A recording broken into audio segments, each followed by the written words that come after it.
Want to shoot better low light footage? Well, stick around for the 3 lenses that I recommend for your Micro Four Thirds camera.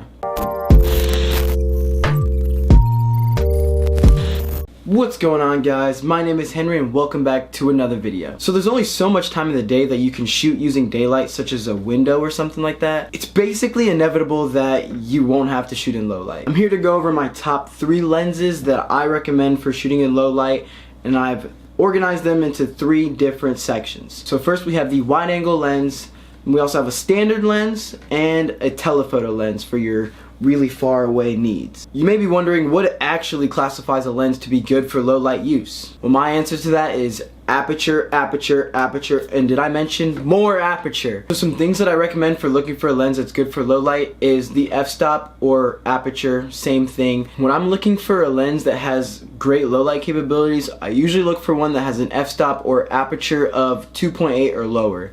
This allows me to open up my aperture a lot wider, which will allow me to let more light into my camera sensor. What I mean by that is, for example, I have this kit lens that I use on my Panasonic G7, and this is a 14 to 42 millimeter lens, but the maximum aperture I can put it at is 3.5. So that means, 1, I'm not getting that great depth of field, so like you're not seeing a blurry background, and 2, it's not really that good for low light. I can't get great shots in the nighttime unless I have lighting. So that's one thing about the kit lens, which is why I shoot on 25 millimeter f1.7, which is great for low light because the aperture opens all the way up to 1.7. Now that we've gone over basically what you need to look for low light lenses, let me show you guys the 3 that I recommend. So for my first recommendation, this is the wide angle lens.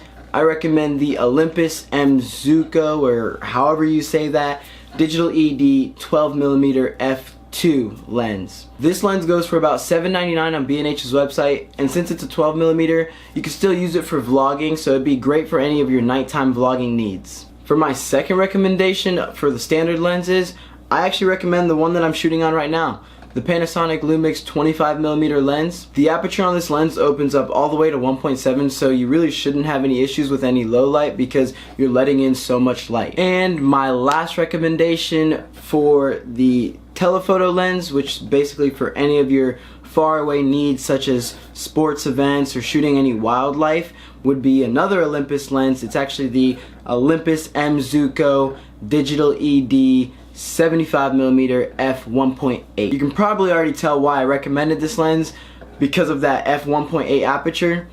So even at those far away distances, you can still open up your aperture all the way to 1.8 and let enough light in to light up your scene. This lens currently goes for $8.99 on B&H's website, so it's not too bad if you really look at other prices of lenses, especially for full frame lenses. So that's definitely one to check out if you guys are in the market for any telephoto lenses. And there you have it, guys. Those are the lenses that I recommend for your low light needs. I hope you guys enjoyed the video. I'll go ahead and leave the link to those lenses that I talked about in this video down in the description.